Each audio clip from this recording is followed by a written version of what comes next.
네, 이어서 스마트 도시와 연합학습에 대해 울산과학기술원 산업공학과 및 인공지능대학원 이정혜 교수님의 발표가 있겠습니다. 이정혜 교수님께서는 산업인공지능 모델 개발 전문가로서 최근 3년간 SCI 저널 논문 12편을 게재하셨고요. 바이오메디컬 인포메틱스 분야 최고권위 국제학술대회에서 베스트 페이퍼 3편에 선정되는 등 핵심 AI 및 응용 분야의 활발한 연구와 교육을 진행 중이십니다. 자, 마찬가지로 올라오실 때 따뜻한 박수 부탁드리겠습니다.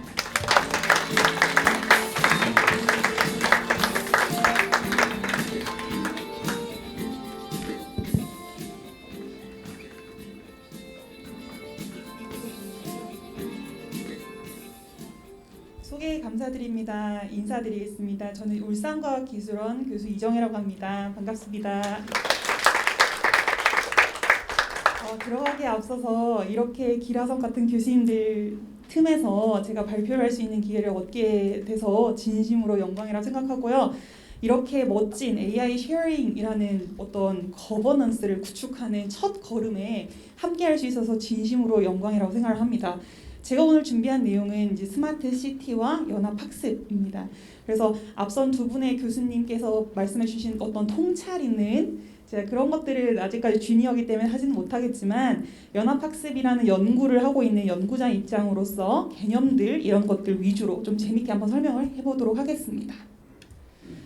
제가 간단하게 연합학습이나 스마트 시티에 대한 개념 같은 거를 간단하게 짚고 넘어가고요. 연합학습이라는 게 무엇인지 여러분 좀 생소하실 수 있죠. 그래서 그런 부분들에 대한 개념을 한번 정리를 해보았습니다. 그리고 세 번째로는 연합학습까지 스마트 시티를 이제 결합을 시켰을 때 우리가 어떤 걸 고려를 해야 되는지라는 부분과 혹시 시간이 된다면 마지막으로 Q&A 세션을 가지도록 하겠습니다. 소개를 드릴 텐데요. 여러분들 사물 인터넷이라는 얘기는 많이 들으셨을 거예요. 근데 이제는 앞으로는 만물 인터넷이라고 된다고 합니다. 예전에는 이제 물건과 물건이 상호 소통하는 그런 기술에 초점을 맞췄다면 앞으로는 사람, 프로세스, 데이터, 사물, 즉 세상 만물이 연결되고 서로 어떤 경험을 창출하는 그런 기술들을 의미를 하는 거고요. 사물 인터넷이 조금 더 확장된 개념이라고 볼 수 있습니다. 그래서 앞으로는 정말 여러분들이 가지고 있는 디바이스 그 어떤 환경에서도 데이터들이 수집 저장될 수 있고요. 그런 환경에서 연합학습이 굉장히 좋은 기술이 될 수 있다라는 것을 말씀을 드리고 싶습니다. 사물 인터넷 같은 거는 사실 저희가 기계와 기기들이 이미 연결이 돼 있으니까 예를 들면 내가 퇴근하기 5분 전 나는 바로 씻고 싶은데 물을 받아놔야겠다. 또는 그러면은 보일러가 따뜻하게 돌아갈 수 있도록 해야겠다라는 부분들을 이제 명령을 사람들이 해야 되는 거죠. 그럼 그 명령을 받든 기계들이 이제 어떤 워킹들을 하는 겁니다. 그렇지만 이제 만물 인터넷 같은 경우에는 우리가 그런 명령을 내리지 않고도 우리의 데이터들을 미리 파악을 해서 그 패턴화해서 그런 것들을 의사결정하는 데 활용하는 조금 더 액티브한 그런 세상이 된다라는 개념이라고 보시면 돼요. 그러면 이런 개념들 여기 보시면 사물 인터넷이 하나의 축으로 들어가 있죠. 이러한 기술 플러스 오늘 제가 말씀드린 인공지능 그리고 빅데이터 그리고 블록체인 여러 가지 기술들을 통합된 개념으로 만드는 것들 그리고 우리가 사는 세상으로 얘기를 하는 것들이 이제 스마트 시티라는 개념이 됩니다. 그래서 한번 읽어보면요. 다양한 유형의 전자 데이터를 수집 센서를 사용해서 로컬 디바이스의 수집 센서를 사용해서 자산과 자원을 효율적으로 관리하는 데 필요한 정보를 시시각각 제공하는 그러한 편의성을 갖춘 도시를 의미를 합니다. 그래서 이러한 도시를 정말 꿈꾸는 거죠, 우리가. 그 안에 가장 중요한 기술이라고 할 수 있는 게 방금 말씀드린 만물 인터넷. 또 아까 말씀하신 5G 이런 것들이 다 가능을 해야겠죠.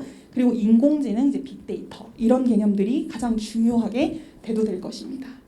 스마트 시티를 이제 계속적으로 이제 국가적인 차원이나 도시에서 이제 밀고 나가는 부분들이 있죠. 각각의 어떤 상황에 맞게끔 특화된 어떤 부분을 정해서 나는 이런 것들을 발전시킨 시티를 만들겠다라는 부분인데요. 미국에 있는 로스앤젤레스는 교통, 환경, 자연재해, 거긴 산불도 굉장히 많이 나죠. 지진도 일어날 수 있습니다. 그런 부분에 대해서 미연에 대처할 수 있게 빠르게 대처할 수 있도록 하는 기술들을 탑재한 시티를 만들겠다라는 거고요. 스페인 바르셀로나 같은 경우에도 교통, 제조, 관계, 환경 특히나 이제 관계 쪽에 조금 더 치우쳐서 무언가를 해보겠다라는 게 이제 스페인 바르셀로나가 되겠고요. 싱가포르 같은 경우에는 정말 대표적인 헬스케어를 잘하고 있는 그런 국가 도시라고 얘기를 할 수 있고요. 네덜란드 암스테르담 같은 경우에는 교통을 핵심으로 들고 스마트 시티를 만들어 나가고 있습니다. 우리나라에서도 이제 세종과 부산이 스마트 시티를 처음으로 내걸었죠. 세종에서는 7대 혁신 요소라 해서 모빌리티, 교육, 일자리 이런 것들을 얘기를 했고요. 부산도 조금 비슷합니다. 10대 혁신 요소라고 얘기를 하고 저런 것들을 다 개발을 하고 그런 것들을 시민들에게 어떤 서비스의 형태로 주겠다라고 하는 거죠. 이제 서울, 저희가 이번에 디지털 대전에서 하고 있는 이 서울에서도 마찬가지로 어떤 메타버스 플랫폼을 기반으로 한 1단계 사업 그 위에다가 서비스, 다양한 뭐 경제, 교육, 문화관광, 소통, 도시, 행정 이런 것들을 넣겠다라는 이런 거버넌스를 지금 얘기를 하고 있는 거고요. 거기에 저희 지금 서울 디지털 대상과 저희 이런 그룹들이 아마 주요 역할을 하지 않을까 생각을 하고 있습니다. 제가 연구하고 있는 부분은 이제 인공지능이고요. 아까 그렇게 분산된 환경에서 만들어진 정말 많은 데이터들을 활용을 해서 정말 인공의 지능을 만드는 부분이라고 볼 수 있고 아마 이 부분이 4차 산업혁신에서의 가장 주된 기술 중에 하나라고 볼 수 있습니다. 인공지능 여러분들 잘 아시죠? 이제는 너무나도 많이 대두되고 있기 때문에 인공지능 기술을 첫 번째로 공통 활용 기술로 나눌 수 있어요. 이미지 영상 처리, 우리가 보는 거. 두 번째, 자연어 처리, 우리가 말하고 쓰는 거 이런 부분이 되고요. 음성 인식, 듣는 거. 그다음에 예측하는 부분, 저희가 항상 무언가 현상을 받아들였을 때 그 다음은 어떻게 될까? 저희가 알아서 생각하고 있는 이런 부분들, 그런 것들을 데이터를 활용을 해서 인공의 지능을 만들어 보자라는 게 인공지능 기술이 되는 거고요. 그런 기술들을 다양한 적용 분야에다가 활용할 수 있죠. 그래서 뭐 헬스케어 같은 부분은 IBM 왓슨이라는 부분이 대표적인 예시가 될 거고요. 이제 뭐 AI 의사라고 얘기를 하죠. 뭐 비록 우리나라에서는 실패를 했습니다. 우리나라는 워낙 이제 의료 쪽에 있는 것들이 잘 돼 있기 때문에 왓슨이 들어와서 굳이 뭔가를 할 필요가 없어서 저희가 철수를 하기는 했지만 가장 대표적인 인공지능 기술이 접목된 헬스케어가 이제 IBM에서의 왓슨이고요. 그 다음에 뭐 금융에서는 로보 어드바이저라고 해서 원래는 자산 관리자가 나의 포트폴리오를 만들어줬잖아요. 그런 것들을 데이터화해서 알아서 해주는 그런 기술을 로보 어드바이저라고 합니다. 예측 분야에서는 잘 알려져 있는 게 알파고죠. 바둑에 이런 수가 나왔을 때 그 다음은 어떻게 할 수 있을까? 이런 것들이 이 AI 분야라고 보시면 될 것 같고요.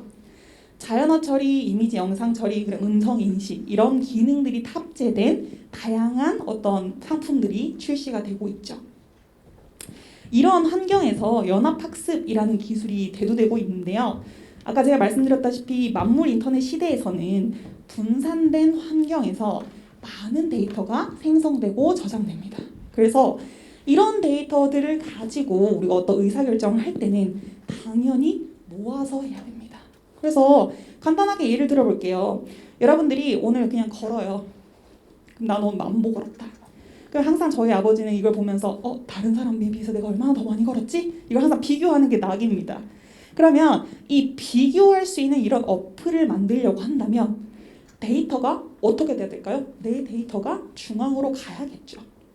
그래야지만 여러 사람들의 데이터를 다 종합을 해서 평균적인 사람들의 걸음수는 이 정도였는데 너는 오늘 이만큼 걸었네? 라는 얘기를 할 수 있게 되는 거죠. 그래서 기존의 AI 시스템 자체는 전부 다 로컬한 데이터들이 중앙으로 모아져야 합니다. 그런데 만약에 개인정보를 가지고 있거나 민감한 정보를 가지고 있는 경우에는 어떨까요? 그런 경우라면 중앙 서버에다 주거나 또는 다른 기관에다 주거나 이런 작업을 사실상 할 수가 없겠죠. 그러면 콜라보레이션이 일어날 수가 없는 거예요. 공유도 일어날 수 없는 거죠. 그래서 대두되는 기술이 프라이빗 AI 기술입니다. 그러한 프라이빗한 데이터를 활용을 해서 AI를 뭔가 해볼 수 있지 않을까? 그렇게 뭔가 우회하는 기술을 만들 수 있지 않을까라고 해서 나오는 분야가 프라이빗 AI고요. 그 중에서 가장 대표적인 기술이 Federated Learning입니다. 이게 하나의 Federated Learning을 설명하는 갈래고요. 그렇지만 오늘 제가 점심 식사를 하면서 여러분들과 대화를 좀 나눴는데 user-centric learning이 이제 굉장히 중요하다라는 거죠.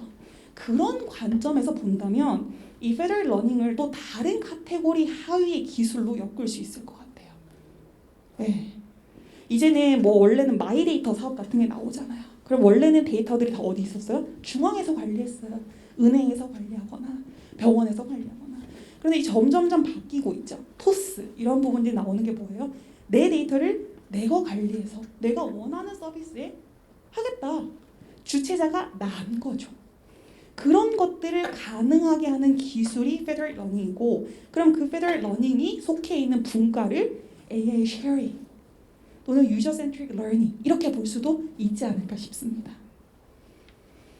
연합학습이라는 개념은요, 분산되어 있는 로컬 데이터를 모으지 않아요. 원래는 중앙으로 아까 모은다고 했죠. 그걸 모으지 않고 교환하지도 않습니다. 대신 데이터를 보유하고 있는 여러 분산형 장치에서 한번 정제 작업을 하는 거예요.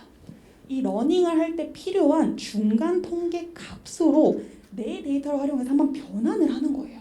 근데 내 디바이스 안에서 변환을 하는 거니까 중앙에서는 절대 알 수가 없는 거죠. 그리고 이 중간 값들만 보내는 거예요. 그러면은 내 원래 데이터는 보내지 않고 한번 정제된 데이터를 주기 때문에 프라이버시 이슈에서 자유롭다라고 얘기를 하는 거죠. 그림에 자세히 나와 있습니다. 원래 내 로컬 디바이스에 있었던 건 이름, 위치, 전화기록, 검색기록, 시청기록 이런 것들을 줘야 돼요. 부끄럽잖아요. 근데 이런 것들을 동그라미, 네모, 세모 사실 우리가 보면 무슨 말인지도 몰라요. 그레디언트, 파라미터 이런 걸로 변환을 시키는 거거든요. 그렇게 되면 사실상 전화기록, 검색기록, 시청기록 같은 정보는 안 나오는 거죠. 근데 그것들만 서버에 준다라고 하면 유저 입장에서도 좀 안전한 것 같은데? 그리고 내가 판단할 수 있어요. 이때 내가 들어갈래, 말래 판단할 수도 있습니다. 그래서 나에게 뭔가의 초이스가 있다는 점에서 굉장히 유용한 대안이라고 볼 수 있겠죠. 그래서 아까 연합학습이라는 건 가장 처음으로 발생했던 거는 프라이버시 이슈를 어떻게 하면 우회할 수 있을까? 그리고 이제 연합학습이라는 게 정말 또 대두되는 게 아까 제가 말씀드린 대로 만물 인터넷 시대잖아요. 그럼 정말 많은 정보들이 로컬 디바이스에서 만들어지는 거죠. 근데 그걸 일일이 다 서버에다 보내서 작업을 하기에는 힘들다는 거죠. 그래서 그런 비용 문제, 프라이버시 이슈를 둘 다 잡을 수 있는 유용한 대안이 될 수 있다라는 거고요. 저희는 연합학습을 어떻게 설명하냐? 데이터를 서버에 전달하는 게 아니라 서버에서 우리에게 모델을 준다 이렇게 표현을 합니다. 그래서 패러다임이 확 바뀐 거죠. 그러면 연합학습은 요약을 해볼게요. 분산된 환경에서 수집된 데이터를 적은 비용 그리고 프라이버시 이슈 없이 중간 통계값으로 활용하는 어떤 유용한 인공지능 기술이다 이렇게 얘기를 할 수 있게 되는 거고요. 만약에 연합학습을 이제 자유자재로 쓴다면 우리는 굉장히 민감한 샘플도 많이 모을 수 있고요. 민감한 피처도 많이 모을 수 있어요. 이거 두 개를 좀 설명을 드릴게요. 민감한 샘플을 많이 모을 수 있다는 건 뭐냐? 그 희귀 질환을 예를 들어볼게요. 희귀 질환에 대한 어떤 분석을 하고 싶어. 근데 A 병원에는 30명, B 병원에는 40명, C 병원에는 20명 이렇게 있는 거예요. 원래 근데 연합학습이 없다면 A 병원은 30명짜리 분석을 해야 되는 거고 B 병원은 40명, C 병원은 20명만 해야 되는 거잖아요. 근데 그렇게 연합학습을 하게 되면 우리 몇 개를 활용할 수 있는 거죠? 90명을 활용할 수 있는 거죠. 그게 많은 샘플을 확보할 수 있다라는 거고요. 또 하나 피처를 또 많이 활용할 수 있다. 이 의미는 뭐냐면은 내 데이터가 어떨 때는 금융권, 은행에 있을 수도 있고 증권에 있을 수도 있고 또는 뭐 다른 또 디바이스에 있을 수 있잖아요. 근데 그런 것들을 한 번에 모아서 분석을 하게 되면 훨씬 더 나에 대한 정보, 유용한 서비스를 얻을 수 있겠죠. 왜냐면 그 어쨌든 다 나를 설명하는 거니까. 또 다른 예를 들어볼게요. 내가 병원을 가요. 그러면 내가 오늘은 감기에 걸렸어. 이런 정보도 있을 거고 2년에 한 번씩 정기 검진을 받으면 그 검진도 있을 거고 요즘에 유전자 검사도 굉장히 싸게 받을 수 있죠. 유전자 검사도 할 거예요. 근데 그런 것들이 다 어떻게 돼 있어요? 내 정보지만 A, B, C 기관에 다 나눠져 있는 거예요. 그래서 그런 것들을 한 번에 합쳐서 또 분석할 수 있는 게 이 프라이빗 피처를 또 많이 활용할 수 있다라는 개념이 되는 겁니다. 지금까지가 연합학습이 왜 대두되었는지에 대한 개념을 말씀을 드렸고요. 지금부터는 조금 더 테크니컬한 얘기를 할 건데요. 연합학습 가장 대표적인 알고리즘이 있습니다. 뭐 아까 잘 설명을 해주셨는데요. 말 그대로 제가 아까 말씀드린 대로 이 그레디언트라고 하는 게 어떤 딥러닝을 연합학습하는 거나 뭐 그냥 일반적인 머신러닝을 학습하는데 가장 중요한 요소거든요. 이 그레디언트만 있어주면 사실상 그게 네모 세모 동그라미예요. 그레디언트라는 게 쟤만 있어주면 학습이 가능합니다. 그래서 우리가 그레디언트를 그냥 따로따로 계산한 다음에 저것만 보내자. 아까 말씀드렸죠? 이름, 성별 이런 거 보내는 게 아니라 동그라미, 세모, 네모만 보내자. 그게 그레디언트예요. 머신러닝에서는 그레디언트를 보낸다. 근데 그레디언트 보내지 말고 그냥 애초에 가장 필요한 파라미터를 보내자. 그레디언트는 결국에는 이 파라미터를 계산하기 위한 도구거든요. 그러니까 꼭 그레디언트를 보낼 필요가 뭐가 있어? 그냥 최종 포인트인 모델을 보내자라는 거예요. 좀 차이가 있습니다. 아까는 중간값을 보내서 모델을 한 번에 만들자라는 거였다면 이번에는 그냥 각각의 기관에서 자기 모델을 만들어서 모델만 줘라는 거예요. 사실 근데 모델만 줬을 때 애그리게이션이 잘 된다는 보장이 그전에 없었어요. 근데 이 논문에서 모델만 줘도 충분히 연합학습할 수 있다라는 걸 밝힌 거죠. 훨씬 좋아졌어요. 뭐냐면 아까 같은 경우에는 중간 통계값을 무조건 전달했었어요. 첫 번째 이터레이션, 두 번째 이터레이션, 세 번째 이터레이션 계속 줬어야 됐어요. 지금 어떻게 되냐면요. 각각의 디바이스에서 충분히 그냥 학습을 해요. 원래 자기 데이터로 30명짜리로 학습을 하고 40명짜리로 학습을 하고 20명짜리로 학습을 하는 거예요. 그런 다음에 어쩌다 한 번씩 그 모델을 주는 거예요. 그러면 충분히 오케이. 원래라면은 그렇게 커뮤니케이션 해야 되는 게 굉장히 많아지는 거죠. 서버에서. 매번 줘야 되니까. 근데 이제 그럴 필요가 없는 거예요. 충분히 자기 데이터로 그냥 학습을 소화한 다음에 한 번씩만 커뮤니케이션을 서버랑 진행을 해서 모아주는 작업을 중앙에서 해서 다시 그걸 보내주기만 해도 거의 90명을 한 번에 학습한 거랑 똑같네? 라는 게 나온 거죠. 그래서 앞에 알고리즘이랑 두 번째 알고리즘은 거의 흡사한데요. 두 번째 알고리즘이 사실 좀 더 획기적이다라고 얘기를 할 수 있겠죠. 이런 개념이고요. 그래서 뭐 혹시 여기서 인공지능 연구를 하시는 분들을 위해서 사실 준비한 장표인데요. 그레디언트가 가장 중요하다고 했잖아요. 동그라미, 네모, 세모. 근데 이 동그라미, 네모, 세모가 어떤 인공지능 모델을 쓸 거냐에 따라 달라져요. 예를 들면 로지스틱 회계 모형을 할게. 그러면은 그때 필요한 건 이런 식이에요. 그때는 얘를 동그라미, 세모, 네모로 만들어줘야 돼요. 근데 내가 레즈넷이라는 걸 학습을 할게. 그럼 또 다른 동그라미, 네모, 세모식을 만들어줘야 되는 거예요. 그것만 달라질 뿐 다 똑같아요. 그래서 여러분들이 동그라미, 세모, 네모가 알고리즘마다 달라질 수 있다. 이것만 이해를 하시면 뭐든 다 가능한 겁니다. 그래서 제가 이 활용 로지스틱 회계 모형이라는 거 안에서는 이런 것들이 동그라미, 세모, 네모다라는 걸 보여드리기 위해서 이 장표를 준비를 했고요. 그러면 모든 딥러닝 모델도 똑같이 학습을 할 수 있게 되는 겁니다. 연합학습의 종류에는 다음과 같은 게 있는데요. 먼저 분산학습과 연합학습을 구분하셔야 돼요. 분산학습은 그 A병원, B병원, C병원이 같은 디스트리뷰션을 가지고 있는 거예요. 그냥 예를 들면 하나의 A병원이야. 똑같은 질환을 가지고 있는 사람이죠. A 질환. 근데 그게 그냥 쪼개져 있다라고 생각하는 거예요. 똑같은 목적을 가지고 있는 데이터가 그냥 분산되어 있는 거예요. 그런 경우랑 진짜 진정한 의미의 연합학습은 뭐냐? A 기관, B 기관, C 기관이 다 다른 디스트리뷰션을 가지고 있는 거예요. 예를 들면 A 병원은 acute disease, 즉 급성 질환에 조금 더 전문성 있는 병원이야. B 병원은 만성 질환에 조금 더 전문성 있는 병원이야. 그러면 A랑 B를 그냥 섞으면 될까요? 안 된다는 거죠. 그게 굉장히 중요한 개념이에요. 넌 IID-한 데이터를 다룰 수 있는 기술이 연합학습이고요. 분산학습은 그래서 연합학습의 सब셋입니다. 그리고 또 하나 말씀드리고 싶은 개념은 수평적 연합학습, 수직적 연합학습, 전형 연합학습이 있는데요. 수평적 연합학습은 변수는 동일해요. 그래서 아까 제가 똑같은 희귀 질환을 대상으로 하는데 A병원 30명, B병원 40명, C병원 20명 요 사례를 의미하는 거고요. 수직적 연합학습은 샘플은 동일해요. 내 샘플. 그런데 내 데이터가 A, B, C에 쪼개져 있는 경우 그런 것들을 어떻게 합칠 거냐 라는 부분이 수직적 연합학습. 세 번째는 그것도 아닌 이도저도 아닌 그 모든 것들을 다루는 것들을 전이형 연합학습이라고 얘기를 합니다. 주로 수평적 연합학습을 많이들 연구를 하고 있고요. 수직적 연합학습은 어려워요. 그런 게 있고요. 또 이제 크로스 사일로 연합학습, 크로스 디바이스 연합학습이라는 개념이 있어요. 이것도 되게 중요한데 크로스 사일로라는 개념은 디바이스가 기관이에요. 병원 2, 병원 3. 그러니까 밑에 달려있는 친구들 덩치가 좀 큰 거죠. 근데 크로스 디바이스는 끝에 달려있는 게 개인이에요.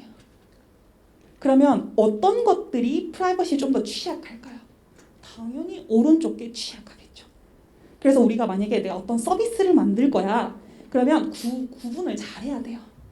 크로스 사일로에 기반을 하는 연합학습을 만들 건지 디바이스에 기반한 연합학습을 할 건지 그거에 따라서도 통신도 다르겠죠. 보통 크로스 사일로는 2에서 100개의 클라이언트를 대상으로 하고요. 크로스 디바이스에서는 10 to 10 엄청나게 많은 클라이언트를 대상으로 하고 있기 때문에 두 가지가 추구하는 방향이 완전히 다릅니다. 그래서 기술 개발도 다르게 이루어지고 있어요. 연합학습 활용 예시는 아까 제가 다 설명을 드렸기 때문에 넘어갈게요. 원래는 30명, 40명, 30명 쓸 수 있어야 되는데 페더럴 러닝 활용하면 와 100명 쓸 수 있다. 진짜 이런 획기적인 기술인 거죠. 이런 것들이 원래도 있었어요. 이 기술이 아까 이경정 교수님이 잘 설명해 주셨는데 예전부터 있던 기술인데 왜 지금 이렇게 대두가 되냐. 구글이 발표를 했기 때문이에요. 구글이 내가 차세대로 연합학습을 쓰겠어. 대표적인 서비스가 이 G보드라는 거예요. 여러분들이 G보드 잘 안 쓰실 텐데 그냥 키보드를 쓸 때 그 다음 단어를 추천해주는 시스템이거든요. 내가 어떤 단어들을 그 전에 많이 썼는지를 분석을 해서 근데 저것 자체가 약간 프라이버시 이슈가 있을 수 있잖아요. 그래서 그거를 디투어하는 서비스로 연합학습을 하겠다라고 얘기를 한 거예요. 지금은 또 하나의 서비스가 구글에서 진행을 해요. 쿠키가 이제 없어져요. 이제 쿠키가 없어지는 대신 맞춤형 광고를 계속 해줘야 될 거 아니에요. 구글은. 왜냐면 그걸로 돈을 버는데 그걸 이제 어떻게 하겠냐? 연합학습으로 하겠다라고 얘기를 한 상태예요. 그래서 앞으로는 조금 더 대두될 수 있는 기술이겠다라고 얘기를 할 수 있겠죠. 지금부터는 이제 스마트 시티에 대해서 얘기를 좀 해볼 텐데요. 시간이 아직 조금 여유롭네요. 네, 스마트 시티에서는 정밀 의료, 뭐 추천 시스템, 그 다음에 자율주행 이런 것들이 굉장히 중요해지겠죠. 저런 것들에 구애받지 않고 물론 크로스 디바이스냐, 크로스 사일로냐 뭐 또는 수직적 연합학습이냐, 수평적 연합학습이냐 이런 거에 따라 달라질 수는 있겠지만 연합학습이라는 어떠한 새로운 기술을 가지고 스마트 시티를 구성을 하는 데 있어서 뭐 정밀 의료라든지 추천 시스템, 항상 노래를 추천해주는 부분, 자율주행을 하는 이런 부분에 있어서 굉장히 유용한 대안이 될 거라고 생각을 하고요.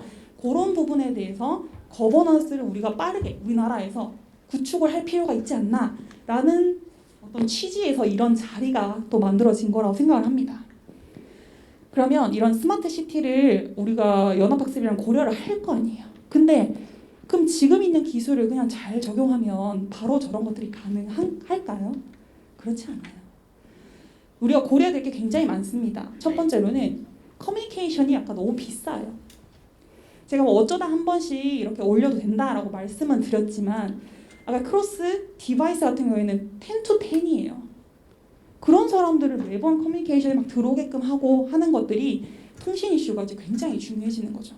그래서 김성윤 교수님께서 말씀해 주신 그런 통신이 정말 다 뒷받침되어 줘야 되는 부분이 있고 또 하나는 그 각각의 디바이스마다 시스템이 다를 거 아니에요. A병원은 부자야. 그래서 나 엄청 좋은 서버 가지고 있어. B병원은 약간 푸어해요. 그러면 뭐 별로 좋지 않겠죠? 그런 상황에서 어떻게 연합학습을 잘 할 수 있게끔 하겠냐. 시스템 헤테로지니어티도 굉장히 중요한 문제가 될 거고요. 아까 제가 말씀드렸죠. A병원, B병원이 가지고 있는 데이터의 디스트리뷰션이 다를 수 있어요. 그거는 statistical heterogeneous. 우리나라 말로 통계적 이질성이라고 얘기를 하거든요. 그 부분도 굉장히 중요할 거고요. 그 다음에 그 어떤 연합학습이 참 아이러니한 게 동그라미 네모 세모로 바꾸는 과정 때문에 프라이버시 이슈에서 어떤 대안으로 나왔다고 말씀을 드렸잖아요. 근데 그렇게 동그라미 세모 네모를 전달하면 정말 악의를 가진 누군가가 동그라미 세모 네모만을 가지고도 원래 데이터를 추적할 수 있어요. 그게 밝혀진 겁니다. 뭐 아직까지 근데 동그라미 세모 네모를 가지고 악의적으로 내가 돌리겠어 이렇게 한 사람은 없어요. 그렇지만 이론적으로 원래 데이터로 갈 수 있다는 게 밝혀진 거죠. 그러면 사실상 연합학습이 좀 프라이버시 빵꾸가 있네 라고 생각할 수 있는 거죠. 물론 그래서 그런 중간 통계값 위에다가 다시 한번 프라이버시를 보호하고 보완을 할 수 있는 그런 기술들이 덧붙여져서 나오고 있는 추세라고 보시면 돼요. 그래서 이러한 각각에 대해서도 연구들이 굉장히 활발하게 진행되고 있다입니다.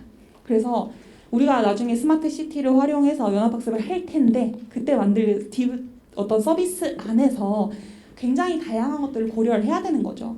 먼저 내 데이터가 수직적이냐 수평적이냐, 그리고 내가 만들 모델이 뭐냐. 아까 제가 로지스틱 연합 모형에서는 이걸 줘야 되고 딥러닝에서는 얘를 줘야 되고 이게 좀 달라진다 했잖아요. 그래서 모델은 뭘 쓸 거냐, 그럼 프라이버시는 어떻게 보존을 할 거냐, 그리고 내가 아까 피어 투 피어 러닝을 할 거냐, 그러니까 중간 통계값을 모으는 주체가 있냐 없냐, 이것도 저희가 프로토콜을 지정할 수 있어요. 그것도 바꿀 수 있고, 크로스 사일로냐 크로스 디바이스냐 이것도 바꿀 수 있고, 제일 중요한 거 오늘 잠깐 토의할 때 얘기를 하고 싶은데요. 연합학습을 참여하는 주체들이 있어야 될 거 아니에요. 근데 내가 이미 대기업이야. 난 데이터를 엄청 많이 소유하고 있어. 페더레이트 러닝에 들어올 수 있을까요? 들어오고자 할까요? 잘 안 하겠죠. 자기네들이 어떤 유출될 수도 있는 거고, 나 지금 내 데이터 충분한데 라고 할 수도 있는 부분이에요. 그래서 어떻게 참여를 유도할 것이냐, 그 인센티브도 굉장히 중요한 거죠. 들어왔을 때 보상을 해주는 방식이 있을 거고, 안 들어오면 퍼니쉬를 주는 방법도 있을 거예요. 어떻게 설정하느냐가 실제 연합학습을 서비스화할 때 중요한 이슈가 되겠죠. 그런 것들을 활용을 해서 정말 어떤 시스템을 만들 때 다양한 것들을 고려해서 하나의 서비스들을 만들어 나가는 작업들을 지금부터 좀 할 필요가 있지 않나 생각을 합니다. 네, 그리고 시간이 조금 다 돼서요. 지금부터 말씀드리는 건 간단하게 말씀을 드릴게요. 지금 제가 아까 페더레이트 ABG 간단하게 설명드렸잖아요. 근데 그걸로 절대 모든 게 해결되지 않습니다. 그래서 아주 여러 갈래의 연구들이 계속 나오고 있어요. 첫 번째는 통계적 이질성을 해결하겠다. A랑 B랑 다른 얘기하고 있어. 근데 그걸 어떻게 잘 합칠 건데? 라는 부분. 두 번째는 A랑 B가 목적이 다를 수 있어요. A는 리그레션을 풀고 싶어. 근데 B는 클래시피케이션을 풀고 싶은 거야. 그럴 때 개인화, 그 디바이스 참여하는 사람의 목적에 맞게끔 어떻게 좋은 결과를 줄 건데? 라는 부분이 개인화인 거죠. 그래서 개인화는 통계적 이질성을 포함하고 있는 개념이라고 보시면 돼요. 세 번째는 아까 제가 말씀드렸죠. 그레디언트 파라미터를 줄 때 다시 적대적 공격이 있을 수 있으니까 걔를 어떻게 보호할 거냐에 대한 부분. 네 번째로는 공정성입니다. 얘는 뭐냐면요. 우리가 아까 가중평균을 통해서 중간값들을 통계 만들거든요. 근데 가중평균이라는 말 자체가 뭐냐면은 예를 들면 내가 만약 100명의 데이터를 가지고 있고 쟤는 5명의 데이터를 가지고 있는 거예요. 100명의 데이터를 가진 사람의 파라미터가 힘이 세요. 근데 사실 그렇게 되면 5명짜리는 난 들어와봤자 소용이 없네 라고 될 수도 있는 거죠. 그래서 공정하게 들어오는 사람이 모두 다 윈윈 할 수 있도록 어떻게 하면 페더레이트 러닝을 만들 수 있을까라는 이런 분야도 굉장히 대두가 되고 있습니다. 네, 이 밖에도 효율성도 굉장히 중요한데요. 아까 이경정 교수님 말씀해 주신 것 중에 딥러닝 모델을 학습할 때 보통 6천만 개 정도, 저희가 다루는 건 수십만 개 정도의 파라미터를 다루고 있는데요. 그 수십만 개를 매번 이터레이션 할 때마다 줄 수는 없잖아요. 그래서 걔를 압축을 하는 기술도 따로 만드는 거예요. 그래서 정말 그 엑기스만 뽑아서 준다면 꼭 60만 개 아니면 6천만 개를 다 줄 필요 없다라는 부분에서 대두되는 게 효율성 이슈고요. 아까 제가 말씀드린 수직적 연합학습이 좀 어려워요. 그래서 저런 부분에 대한 연구도 따로 진행이 되고 있고, 그레디언트나 파라미터가 아닌 딥러닝을 통해서 만들어진 한번 정제된 값을 또 줄 수도 있어요. 그래서 그거는 잠재 표현 기반의 연합학습이라고 또 다른 소주제가 있습니다. 마지막으로는 이러한 알고리즘으로 만들어진 것들을 실제 비전 아니면 자율주행, 금융, 뭐 이런 헬스케어 이런 데 활용할 때는 또 그 데이터 특화된 연합학습 만들 필요가 있어요. 그래서 그러한 응용 분야도 굉장히 많은 연구가 되고 있다라는 점 참조해 주시면 감사하겠습니다. 네, 오늘 긴 시간 이렇게 들어주셔서 감사하고요. 뭐 토론 시간에 혹시 질문 있으시면은 그때 또 해주시면 감사하겠습니다. 네, 발표해주신 이정희 교수님 다시 한번 해주신 우리 연사님들께 다시 한번 진심으로 감사드린다는 말씀 대신 전하고요.